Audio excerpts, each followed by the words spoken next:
2011년부터 지금까지 13년간 시리아의 정부군과 반정부군 사이에 이어져 온 시리아의 내전 사태가 지난해 2024년 12월 8일 드디어 튀르키예의 강력한 후원을 받고 있는 반정부군 HTS가 시리아의 수도 다마스커스를 점령하면서 54년간 철권 통치를 이어온 알 아사드가 러시아로 망명을 하면서 끝이 났습니다. 그렇다면 시리아의 앞날은 이제 어떻게 될 것이며 또 이스라엘에겐 어떤 영향을 미치게 될 것일까요?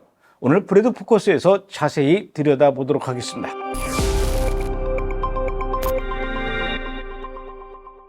도대체 HTS의 시리아 집권과 오스만 제국과는 무슨 관계가 있다는 것일까요? 과거 오스만 제국은 1500년대부터 점점 영토를 넓혀가면서 북아프리카, 중동, 아라비아 반도, 북쪽으로는 오스트리아, 비엔나까지 현재의 시리아, 레바논, 이스라엘, 요르단 땅도 그 당시엔 전부 오스만 제국의 일원이었습니다. 그런데 이렇게 영원할 것 같던 오스만 제국도 1800년대부터 서구 열강으로부터 영토를 조금씩 빼앗기더니 급기야는 1차 세계대전이 끝난 후에는 오늘날의 시리아, 레바논, 요르단, 이라크가 독립하면서 그 화려했던 오스만 제국은 몰락하고 영토 역시 현재의 튀르키예로 쪼그라들고 말았죠. 하지만 오스만 제국의 후예인 현 튀르키예 대통령 에르도안은 과거 오스만 제국의 영광을 그리워하면서 언젠가는 다시 오스만 제국의 영광을 조금이라도 되찾기를 꿈꿔왔었습니다. 그런데 튀르키예가 경제적으로 군사적으로 지원을 해왔던 HTS가 시리아를 손에 넣게 되었으니 이건 단지 HTS만의 기쁨과 승리가 아니라 튀르키예의 기쁨과도 같은 것이고 그러니 또 얼마나 흥분이 되었겠습니까? 그래서 아마도 성급한 사람들 사이에선 오스만 제국의 부활이 시작되는 게 아니냐 이런 이야기까지 나오고 있다는 것입니다. 그런데 사실은 그게 다가 아니었습니다.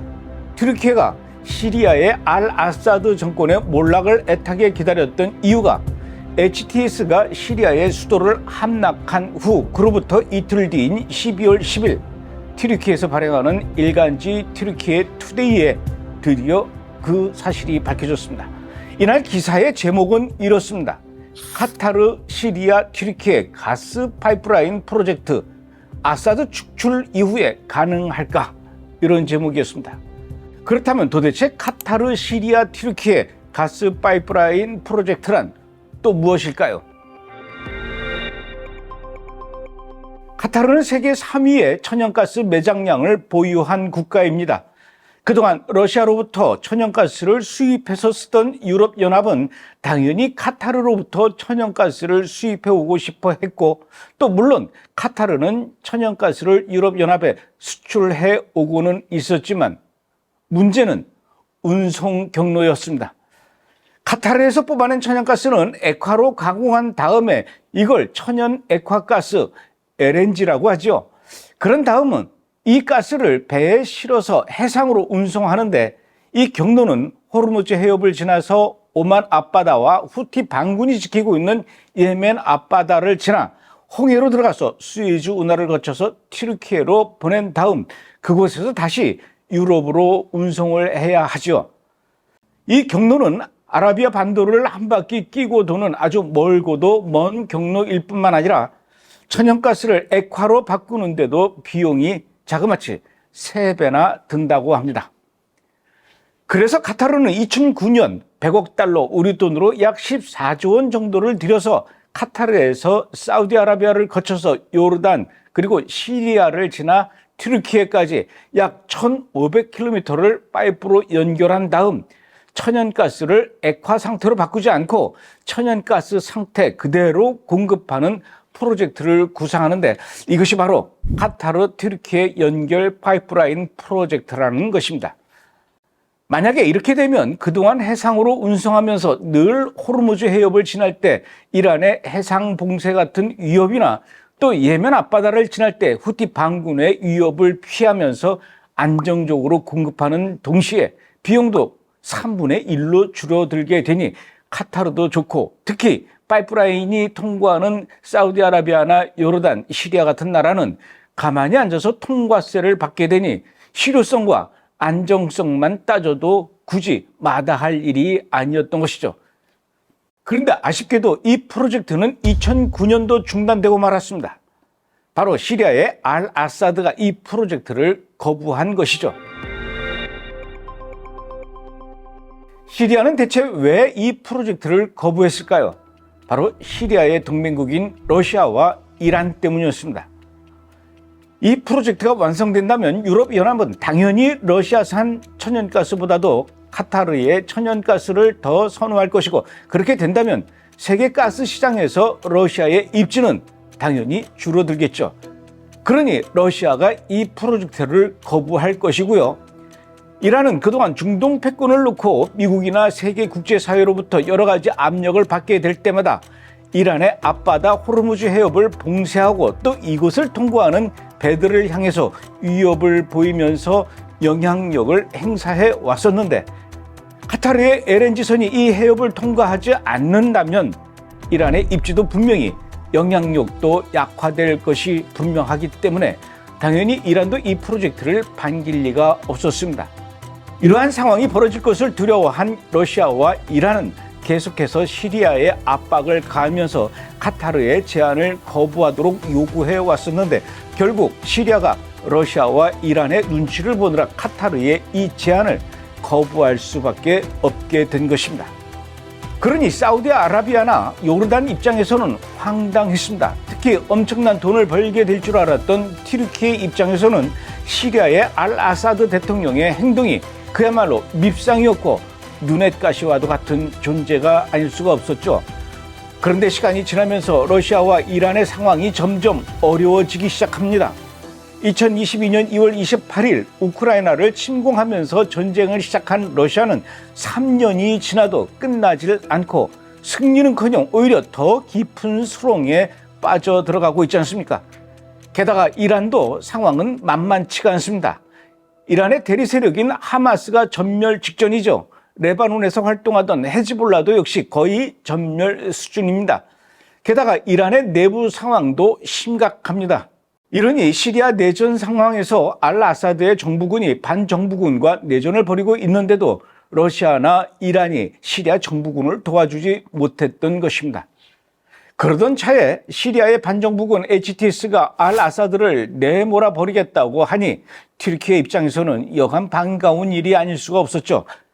결국 튀르키예의 강력한 후원을 배경으로 한 HTS는 파죽지세로 밀고 들어가서 마침내 지난 12월 8일 수도 다마스쿠스를 함락시키고 알 아사드는 그날 바로 러시아로 도망가는 신세가 되었던 것입니다. 그러니 이것은 단순히 HTS의 승리일 뿐만 아니라 이제 시리아는 튀르키예의 앞마당이 된 것이나 다름없게 되었다라는 것입니다. 이제 앞으로 시리아를 제 집처럼 여기는 튀르키예가 얼마나 시리아 문제에 감나라 콩나라 이런 일을 보게 될까요? HTS의 승리를 선언한 지 이틀 뒤인 12월 10일 카타르는 지난 2009년 제안했던 카타르 튀르키예 파이프라인 건설 프로젝트를 다시 협상하자며 나섰습니다. 이제는 그동안 걸림돌이었던 알 아사드가 사라졌으니 더 이상 망설일 이유가 없다는 것이죠.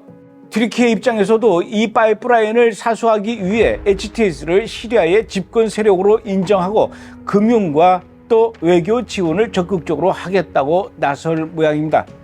이렇게 된다면 이제 곧 100억 달러 프로젝트, 우리 돈으로 약 14조 원짜리 대형 프로젝트 공사가 시작이 될 것 같습니다. 이 공사가 무사히 완성이 된다면 카타르는 본격적으로 천연가스를 유럽으로 안정적으로 그리고 또 싼 값에 판매를 하면서 그야말로 돈방석에 앉게 될 것이며, 그것은 튀르키예도 역시 마찬가지가 될 것 같습니다. 이 이야기는 다시 말해서 시리아의 알 아사드 정권 몰락과 튀르키예의 강력한 후원을 받고 있는 HTS의 시리아 집권은 결국 자원전쟁, 에너지 전쟁이나 다름없다라는 것이죠. 지금 세계는 이렇게 자원을 두고 벌이는 전쟁, 에너지 확보를 두고 벌이는 전쟁이 치열하다는 것입니다. 그런데 또 문제가 있습니다. 카타르가 돈을 많이 번다는 것, 사촌이 땅을 사면 배가 아프다는 것처럼 남의 나라가 돈을 많이 벌게 된다는 것 때문에 배가 아픈 것이 아니라 카타르는 지금까지 이스라엘과 전쟁을 하고 있는 하마스의 강력한 후원 국가이면서 하마스의 금융과 외교 대리인 역할을 해온 나라라는 것입니다. 결국 카타르가 돈을 많이 버는 것은 어쩌면 하마스의 부활을 가속화시킬 수도 있게 될 것이라는 것이죠. 그렇다면 시리아의 알 아사드 정권의 몰락과 HTS의 집권은 이스라엘에게 또 어떤 영향을 미치게 될까요? 12월 8일 알 아사드가 러시아로 도망간 이후 우선 이스라엘에서는 예상치 못한 일이 일어났습니다.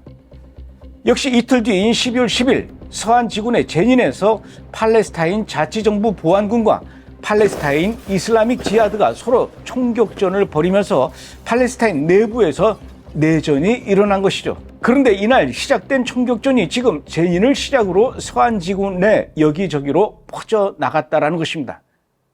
도대체 이 충돌은 왜 일어난 것일까요?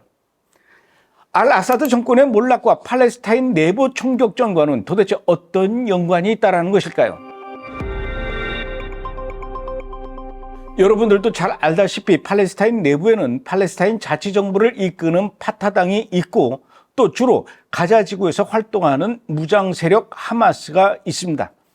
그런데 사실은 하마스 말고도 팔레스타인 안에는 PIJ라고 불리우는 팔레스타인 이슬라믹 지하드와 여러 개의 테러 조직들이 더 있습니다.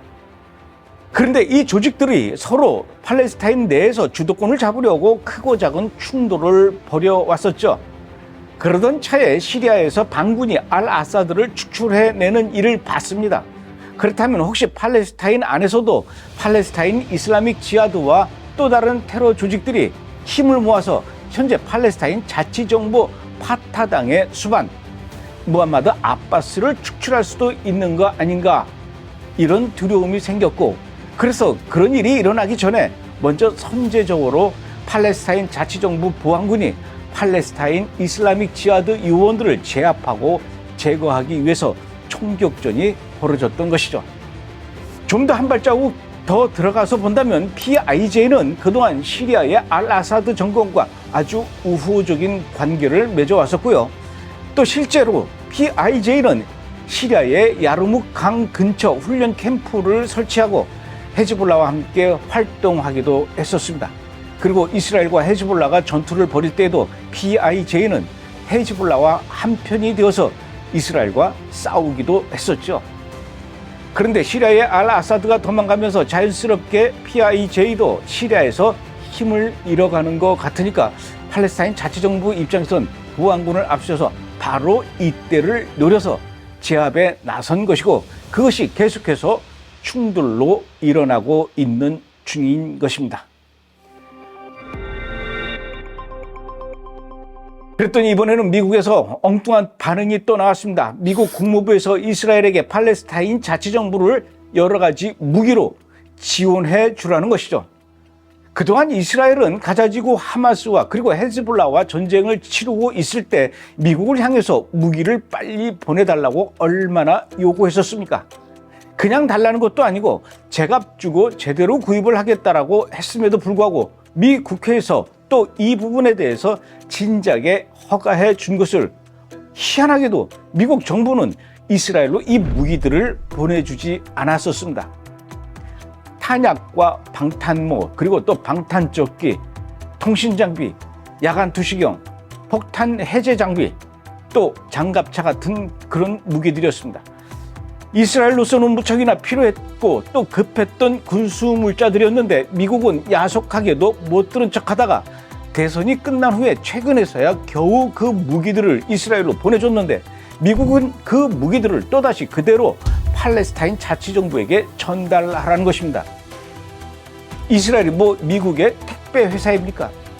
이게 이해가 가는 것일까요? 그럼 미국은 왜 이스라엘한테 이런 말도 안 되는 요구를 하는 것일까요? 여러분들도 잘 알다시피 미국 조 바이든 행정부는 이스라엘과 팔레스타인 문제의 해법으로 그동안 줄기차게 두 국가 해법을 요구해 왔었습니다. 이스라엘은 팔레스타인을 인정하고 팔레스타인은 이스라엘을 인정하고 서로 존중하면서 평화롭게 잘 살라는 것이죠. 그런데 문제는 팔레스타인 측은 누구에게 그 대표성이 있느냐였습니다. 하마스와 이야기를 해야 하는지 아니면 팔레스타인 자치정부와 이야기를 해야 되는지, 물론 당연히 팔레스타인 자치정부와 이야기하는 것이 맞기는 하지만 팔레스타인 자치정부가 워낙 힘도 없고 지도력도 없고 거기에다 또 부정부패는 얼마나 심한지요. 그러니 팔레스타인 주민으로부터 지지도 못 받고 오히려 하마스를 더 선호한다고 하니 미국 입장에서는 그동안 헷갈려 왔던 것입니다. 이러던 차에 팔레스타인 자치정부와 이슬라믹 지하드와 서로 싸우고 있다니 아예 팔레스타인 자치정부가 팔레스타인 내부를 정리하고 제대로 좀 자리를 잡는 것이 좋지 않겠는가? 아마도 미국 정부는 이렇게 판단을 한 것 같습니다. 미국의 이런 요구에 이스라엘은 당연히 부정적이죠. 무슨 말 같은 소리를 해라. 우리는 그동안 하마스와도 싸우고 헤즈볼라와도 싸웠지만 서한지구와도 역시 싸워왔다. 또 최근에도 서한지구 안에서 이스라엘 사람을 대상으로 테러가 일어나서 여러 명의 이스라엘 사람들이 숨지는 일도 있지 않습니까? 그런데 우리의 적에게 무기를 제공해 주라는 말이 이게 가당키나 한 얘기냐? 당연히 이런 이야기가 통하지 않았던 것이죠. 그런데다가 최근 이스라엘 정보 당국이 아주 중요한 정보 분석 보고서를 작성했습니다. 이 보고서에 따르면 팔레스타인 자치정부 당국은 내부 정파 갈등과 내부 테러, 그리고 게다가 자치정부 수반인 아바스의 나이가 올해로 90세의 고령에다 워낙 많은 부정부패 이런 것들로 인해서 2025년이면 대변혁, 팔레스타인 내에서 붕괴할 가능성이 매우 크다라는 것입니다. 그래서 이스라엘도 이런 대변혁에 뭔가 대응을 준비해야 한다라는 것입니다. 미국의 언론 매체에 따르면 12월 14일 이스라엘 군 정보 당국자와 요르단 정보 당국자가 만나서 시리아 문제에 대해서 비공개 회동을 했다고 합니다. 시리아 문제를 두고 왜 이스라엘, 요르단 두 나라가 이렇게 발빠르게 모여서 비밀 회동을 했을까요? 현재 시리아의 알 아사드 정권 몰락과 HTS의 정권 장악이 요르단 정권마저 흔들 수 있기 때문입니다. 사실 따지고 보면 시리아와 요르단은 비슷한 점이 있습니다. 시리아는 아버지 하페즈 알 아사드에 이어서 아들 바샤르 알 아사드, 요르단도 역시 마찬가지입니다. 아버지 후세인 1세의 47년간 집권에 이어서 아들 압둘라 2세도 지금까지 26년째 정권을 이어서 받아 통치를 해오고 있는 중이니까요. 그렇다면 혹시 튀르키예가 시리아에 이어서 요르단까지 정권을 붕괴시키고 튀르키예의 입김이 강하게 작용할 수 있는 그런 나라로 만들려는 시도를 하지는 않을까요? 바로 이 점이 현재 요르단이 갖고 있는 가장 큰 불안감일 것입니다. 튀르키예는 시리아에서 HTS를 앞세워 정권 교체에 성공했던 경험을 거울 삼아 또다시 요르단에서 그런 일을 꾸밀 수도 있으니까요. 그러니 요르단의 압둘라 2세 국왕은 지금 맘 놓고 시리아 사태를 팔짱 끼고 강 건너 불 구경하듯이 그저 있을 수만은 없는 일이죠. 그렇다면 이런 상황에서 이스라엘은 어떻게 해야 할까요? 이스라엘 전문가들은 사실상 1916년에 프랑스의 사이크스와 영국의 피코 두 사람이 책상에 마주 앉아 1차 세계대전 이후 오스만 제국의 영토를 어떻게 쪼개놓을지 고민하며 펜으로 그려놓은 중동 여러 나라의 국경선이 드디어 100년 만에 붕괴하게 될 것을 예상하며 그에 대비한 신중동 재편, 전략적 상상력을 발휘해야 한다. 이렇게 지적하고 있습니다. 즉 다시 말해서 요르단의 하심 왕조 체제 붕괴를 대비해서 요르단을 더 이상 요르단 국가가 아닌 신팔레스타인 국가로 인정하는 프로젝트를 준비해야 한다는 것입니다. 이 이야기는 그동안 미국이 제안해왔던 이스라엘 국토 안에서의 이스라엘과 팔레스타인이 공존하는 두 국가 해법이라는 비현실적인 제안 대신에 아주 현실적인 대안으로 서한 지구의 팔레스타인 주민들을 요르단으로 이주시켜서 현재 요르단 주민들과 함께 요르단 팔레스타인 국가 건설을 도모해야 한다는 것입니다. 또 가자지구나 서안지구에서 활동하고 있는 하마스나 PIJ 같은 호전적인 팔레스타인 정파를 모두 요르단 국적으로 보고 요르단으로 이주하게 해서 이스라엘의 국내 안전을 도모할 수 있으며, 이렇게 된다면 더 이상 팔레스타인 독립운동의 명분을 제거함으로써 이스라엘에서의 테러 행위는 자연히 감소하거나 사라지게 될 것이 분명하다는 것이죠. 어차피 현재 서안지구와 동예루살렘에 살고 있는 아랍인들은 1967년 6.1 전쟁 이전까지만 해도 요르단 국적이었고, 그 이후로도 지금까지도 역시 이들은 요르단 시민권을 갖고 있으며 서안지구 주민들과 함께 어울려 산다는 것도 큰 무리는 아닐 듯하다는 것도 또 제 생각이기도 합니다. 현재 요르단은 아버지 후세인 1세 국왕과 그의 아들 압둘라 2세 국왕의 정권은 미국의 지원으로 겨우 연명하고 있으면서도 그와 동시에 이란도 역시 요르단에 상당히 정치적 영향력을 행사해 오고 있기 때문이니까요. 현재 이스라엘의 카츠 국방부 장관은 과거 외교부 장관 시절에 이란의 혁명수비대 IRGC가 요르단 국경지대에서 서안지구 내서 테러 조직을 지휘하는 등 동부 테러 전선을 구축하고 있다. 이에 따라 평화로웠던 이스라엘 요르단 국경지대가 불안정한 전선으로 변하고 있다. 이렇게 지적하기도 했었습니다. 분명히 요르단에는 이란의 군사적 영향력 그리고 테러리스트들의 활동이 지금도 존재하고 있다는 뜻이죠. 모두가 알다시피 시아파 초승달 테러벨트 중에 이란의 대리 세력이었던 하마스, 헤즈볼라, 아사드 정권 등이 와해되거나 또 붕괴하고 있고, 시리아는 사실상 튀르키예의 영향력 아래에 있는 그런 상황입니다. 그런 면에서 본다면 현재 이란이 사용할 수 있는 이스라엘을 향한 테러 공격의 마지막 테러 후보지는, 그 베이스는 요르단뿐이라는 것이죠. 결론적으로 말한다면 이스라엘의 지난 70여 년의 수건 사업이었던 팔레스타인 테러로부터의 자유로워지길 원한다면 요르단 팔레스타인 신국가 건설에 대해서 적극적으로 나서야 하고, 지금이라도 현재 요르단 내에 이란의 영향력을 완전히 차단 박멸하는 것이 가장 시급한 안보 과제임이 분명합니다. 이번 주 브레드 포커스였습니다.